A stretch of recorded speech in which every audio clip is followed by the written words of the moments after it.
حافظ عقیل اجمل صاحب بہراروی ہمارے بیچ، اور اب میں اس پروگرام کا قدم خطابت کی طرف بڑھاتے ہوئے ہمارے بیچ بہت اچھے مقرر تشریف رکھتے ہیں، آپ حضرات ان کو سنیں گے انشاءاللہ۔ ہمارے بیچ ایک مقرر مولانا نعیم اختر صاحب قاسمی ہمارے بیچ تشریف رکھتے ہیں۔ میں ان سے بڑے ادب اور احترام کے ساتھ گزارش کروں گا کہ جرتے والا تشریف لے آئے ان مصروں کے ساتھ کہ میرے قریب ہے اتنا کہ کیا بتاؤں میں، میرے قریب ہے اتنا کہ کیا بتاؤں میں، میرا خیال بھی اس کو سنائی دیتا ہے۔ آپ سب کی توجہ کہ میرے قریب ہے اتنا کہ کیا بتاؤں میں، میرا خیال بھی اس کو سنائی دیتا ہے اس نے آنکھ دیا ہم کو دیکھنے کے لیے، سوائے اس کے سب کچھ دکھائی دیتا ہے، سوائے اس کے سب کچھ دکھائی دیتا ہے۔ حضرت والا مائک پر۔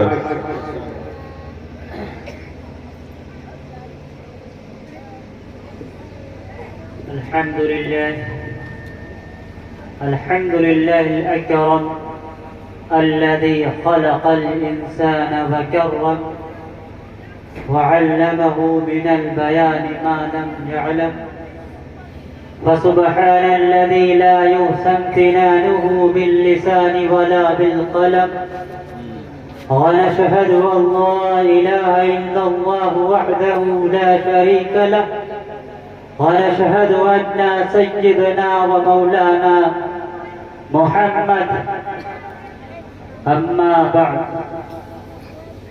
قال الله تبارك وتعالى في كلامه المجيد والفرقان الحميد: أعوذ بالله من الشيطان الرجيم، بسم الله الرحمن الرحيم، وقرنا في بيوتكن ولا تبرجن تبرج الجاهلية الأولى، وقال تعالى في موضع آخر: قل إن كنتم تحبون الله فاتبعوني يحببكم الله۔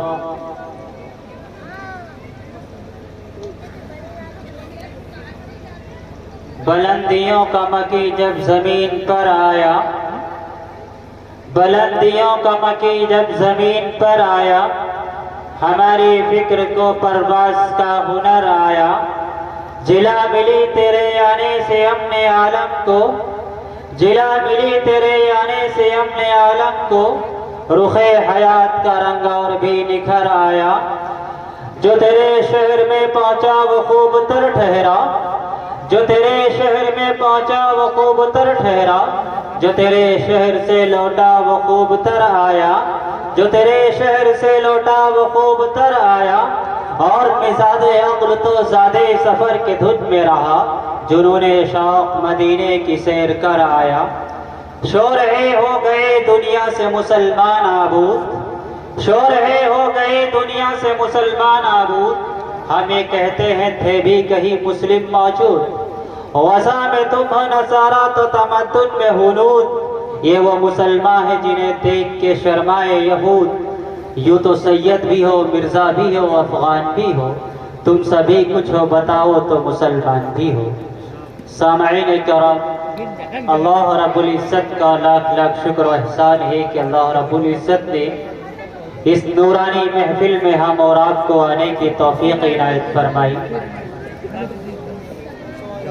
ملت اسلامیہ کے غیور نوجوانوں، ڈائس پر جلوہ افروز معظم و موقر اساتذہ کرام، جیسا کہ مجھے معلوم ہے کہ جلسے کا عنوان ہے جلسے اصلاح معاشرہ، پہلے تو اس بات کو سمجھ لیا جائے کہ معاشرہ کہتے کسے ہیں۔ دو یا دو سے زائد افراد جب مل جاتے ہیں تو اس سے خاندان بنتا ہے، دو یا دو سے زائد افراد جب مل جاتے ہیں تو اس سے خاندان بنتا ہے، اور جب کئی خاندان کئی قبیلے ایک ساتھ مل کر رہنے لگے تو اس سے ایک معاشرہ تیار ہوتا ہے۔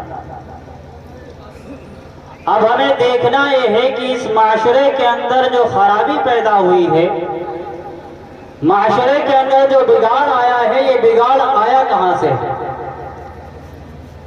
یہ جو معاشرے کے اندر خرابیاں پنپ رہی ہیں، جنم لے رہی ہیں، ان کے آنے کے جو سبب و اسباب ہیں وہ کہاں سے آئے؟ اس بات کو سمجھنا ہے۔ اس بات کو ہم آپ کو ایک مثال سے سمجھاتے ہیں کہ معاشرے کے اندر خرابی کیسے آتی ہے۔ معاشرے کے اندر خرابی کہیں باہر سے بن کر نہیں آتی ہے، معاشرے کو خراب کرنے والے ہم اور آپ ہیں، ہم اور آپ ہیں۔ بات سمجھ میں نہیں آ رہی ہوگی کہ معاشرے کو ہم کیسے خراب کر رہے ہیں، معاشرے کے اندر خرابی ہم سے کیسے ہو رہی ہے۔ اس کو مثال سے سمجھیے۔ ایک باپ ہے جو نشے کا عادی ہے، ایک باپ ہے جو نشے کا عادی ہے۔ مان لیجئے کہ وہ بیڑی یا سگریٹ پیتا ہے،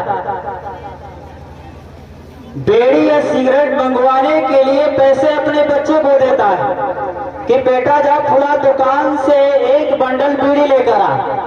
ایک دن بیٹا لے کر آیا، 2 دن لے کر آیا، تیسرے دن بیٹے نے سوچا آخر اس میں کون سی ایسی خاص چیز ہے کہ والد محترم روزانہ اس کو استعمال کرتے ہیں، میں بھی پی کر دیکھتا ہوں، میں بھی اسے استعمال میں لاتا ہوں، میں بھی اسے یوز کرتا ہوں، میں بھی استعمال کرتا ہوں۔ اب بچہ بیڑی کو پیتا ہے، بیڑی کا چسکا اسے محسوس ہوتا ہے، بیڑی کی لت لگ جاتی ہے، سگریٹ کی لت لگ جاتی ہے، اب وہ گانجا پینا اسٹارٹ کر دیتا ہے، پھر شراب نوشی پر اسٹارٹ آ جاتا ہے، شراب پینے لگتا ہے، یہاں تک کہ تمام خرافات اس بیٹے کے اندر جنم لے لیتی ہے۔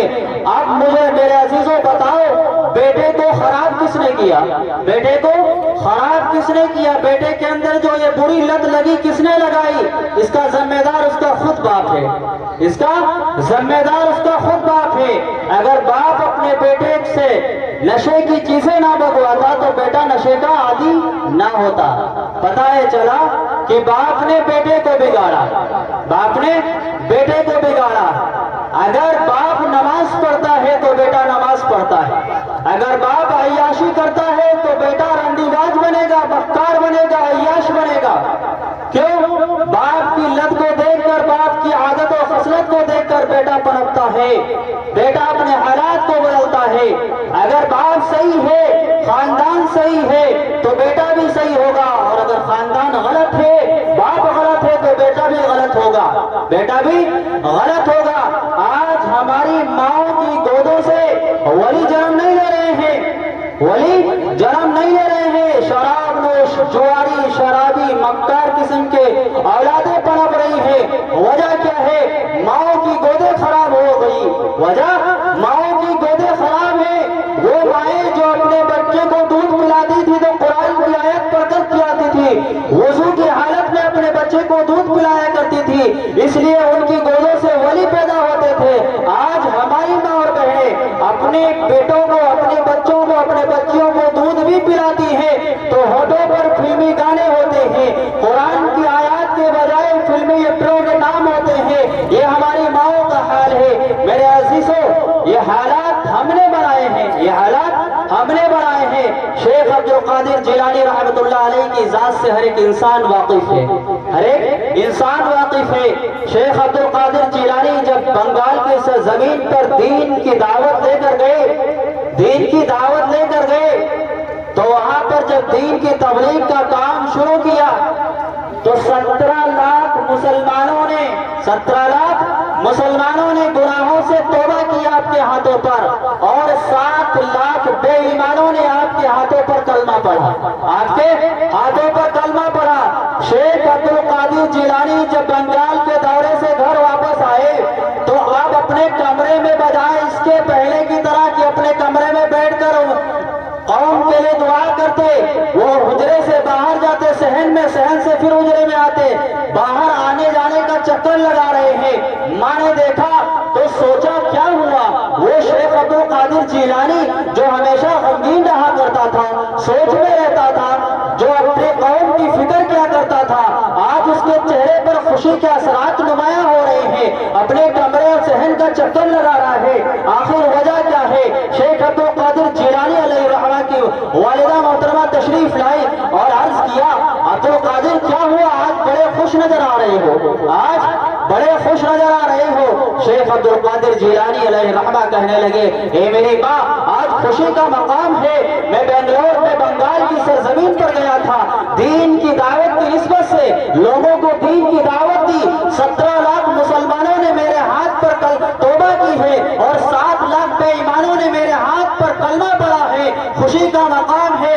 شیخ عبد القادر جیلانی کی ماں کہنے لگی اے عبد القادر جیلانی اس میں خوش ہونے کی کیا بات ہے، اس میں تیرا کمال کیا ہے، تیرا کمال کچھ بھی نہیں ہے۔ شیخ عبد القادر جیلانی کی ماں کی زبان سے جب الفاظ نکلتے ہیں شیخ عبد القادر جیلانی سوچ میں پڑ جاتے ہیں آخر وجہ کیا ہے، میں گیا دعوت میں نے دی، لوگوں نے کلمہ میرے ہاتھ پہ پڑھا، توبہ میرے ہاتھ پہ کی، آخر وجہ کیا ہے؟ میری ماں کہتی ہے کمال تیرا نہیں ہے، کمال کس کا ہے؟ ماں سے عرض کیا ماں بتا دے کمال کس کا ہے؟ ماں نے کہا اے میرے بیٹے کمال تیرا نہیں ہے، کمال میرا ہے۔ شیخ عبد القادر جیلانی کہنے لگے میری ماں بتا دے وہ کمال کیسے، تیرا کمال کیا ہے؟ ماں کہنے لگی عبد القادر سن میری بات کو سن، جب تو میری شکم میں آیا، جب تو میری پیٹ میں آیا کوئی بھی ایسا وقت نہیں گزرا، کوئی بھی ایسا وقت نہیں گزرا کہ میں بغیر وضو کی رہا کرتی ہوں، میں بغیر وضو کی رہتی ہوں، کوئی بھی وقت کوئی بھی گھڑی کوئی بھی لمحہ نہیں گزرا ہے۔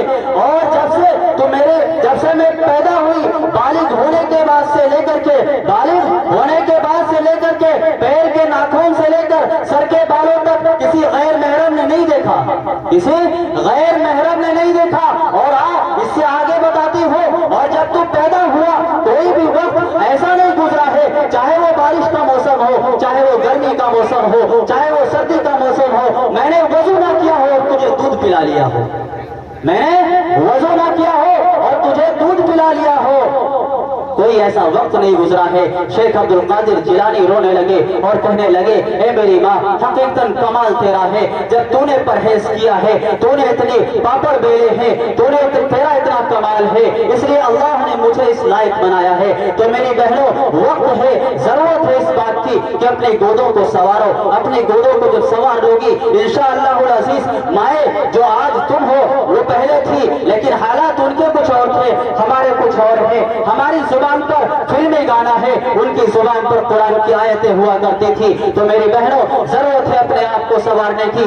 آج ہماری بہنوں نے فحاشی کو اپنا لیا ہے، آج ہماری بہنوں نے روحانیت کو اپنا لیا ہے، آج ہماری بہنیں بغیر دوپٹے کے گلی اور کوچوں میں نظر آ رہی ہیں، آج ہماری بہنیں اپنے جسم کو دوسروں کو دکھاتے پھر رہی ہیں، سر پہ دوپٹہ نہیں ہے، بازاروں کی زینت بنی ہوئی ہے، سر پہ دوپٹہ نہیں ہے، گلی میں ٹہل رہی ہے، کوئی پرواہ نہیں ہے۔ نہیں میرے بہنوں تمہارے حالات ایسے نہیں ہونے چاہیے۔ ارے تم اس نبی کے امتی ہو، تم اس نبی کے نام لیوا ہو، تم اس نبی کے عاشق ہو، تم اس نبی کے چاہنے والے ہو جس نے اپنے دشمن کی بیٹی کے بالوں کو دیکھنا گوارا نہ کیا ہو۔ اور آج اس نبی کی امت اور اس نبی کے امت کی بیٹیوں کا حال یہ ہے کہ ننگے سر پھر رہی ہے، دوپٹہ سر پہ نہیں ہے، اپنے جسم کو یوں ہی دوسروں کو دکھاتے پھر رہی ہے۔ میرے عزیزوں اپنے آپ کو سنوارنا ہوگا، اپنے گھرانے کو بدلنا ہوگا، جب جا کر حالات بدلیں گے۔ میرے عزیزوں ایک واقعہ ہے کہ ایک جنگ کے موقع پر حاتم طائی کی بیٹی کو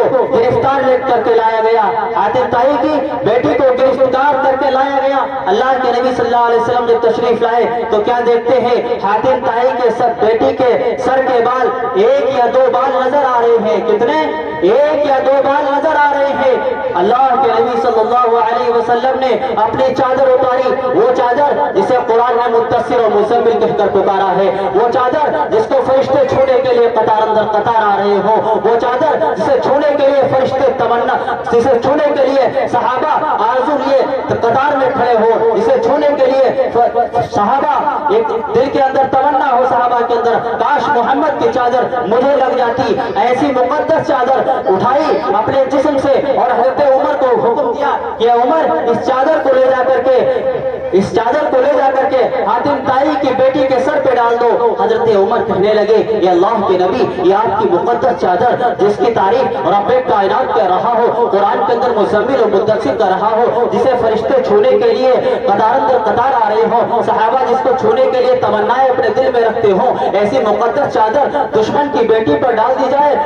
اللہ کے نبی صلی اللہ علیہ وسلم نے جب یہ بات سنی حضرت عمر سے کہنے لگے اے عمر میں تمہیں بہت عقل مند سمجھتا تھا، اے عمر میں تمہیں بہت عقل مند سمجھتا تھا، سنو آج میری بات کو سنو، بیٹی بہرحال بیٹی ہوتی ہے، چاہے وہ دشمن کی ہو یا دوست کی ہو، اس کی عزت کی حفاظت کرنا ہماری ذمہ داری بنتی ہے، اس کی عزت کی حفاظت کرنا ہماری ذمہ داری بنتی ہے۔ میرے عزیزو اللہ کے نبی صلی اللہ علیہ وسلم کے حکم کے بعد حضرت عمر نے اس چادر کو حاتم طائی کی بیٹی کے سر پہ ڈال دیا۔ پھر اللہ کے نبی صلی اللہ علیہ وسلم نے پوچھا اے حاتم طائی کی بیٹی مجھے بتا تو یہاں رہنا چاہتی ہو تو بات سے زیادہ میں تجھے پیار دوں گا اور تیری بہن فاطمہ بن جائے گی، وہ تیری سگی بہن سے زیادہ بھی تجھے پیار کرے گی۔ حاتم طائی کی بیٹی اس نے تو سوچ رکھا تھا کہ ہمیں محمد کو پریشان کرنا ہے، اس نے کہا مجھے نہیں رکنا ہے، مجھے اپنے گھر جانا ہے۔ اللہ کے نبی صلی اللہ علیہ وسلم نے 4 صحابہ کو حکم دیا کہ جاؤ، 4 صحابہ کو حکم دیا کہ جاؤ حاتم طائی کی بیٹی کو اس کے گھر تک بالکل صحیح اور سلامت چھوڑ کر آؤ، بالکل صحیح اور سلامت چھوڑ کر آؤ۔ اللہ کے نبی صلی اللہ علیہ وسلم کے حکم کے مطابق وہ صحابہ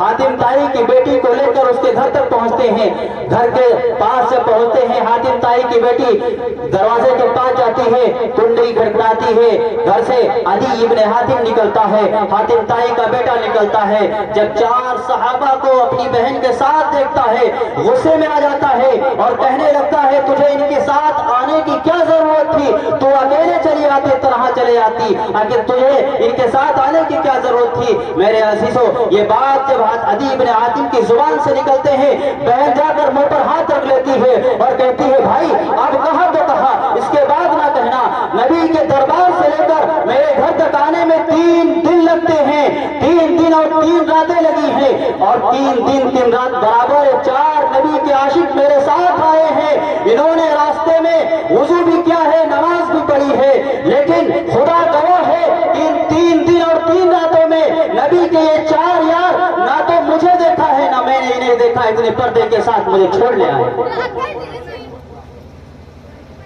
یہ ہے نبی کا کلچر، یہ ہے نبی کا دین۔ آج اس نبی کی امت میں یہ بگاڑ، اس نبی کی امت میں اصلاح معاشرہ کے جلسے کرانے کی نوبت آ گئی۔ میرے عزیزو کیا حال ہے، نبی کون سا دین تمہیں دے کر گئے تھے اور تم نے کیا اپنا لیا؟ انگریزوں کے طریقے کو، دوسرے کے کلچر کو، دوسرے کے طریقے کو ہم نے اپنے اندر داخل کر لیا۔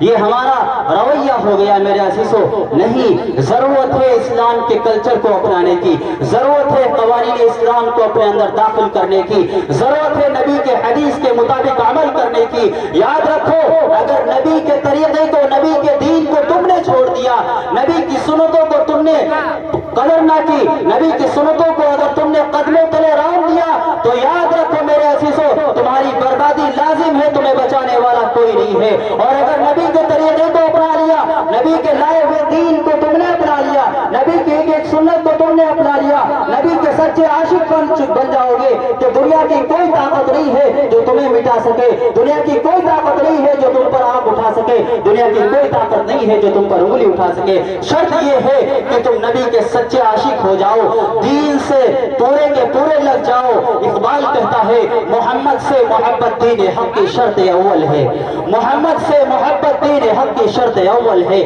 اسی میں ہو اگر خامی تو سب کچھ نامکمل ہے۔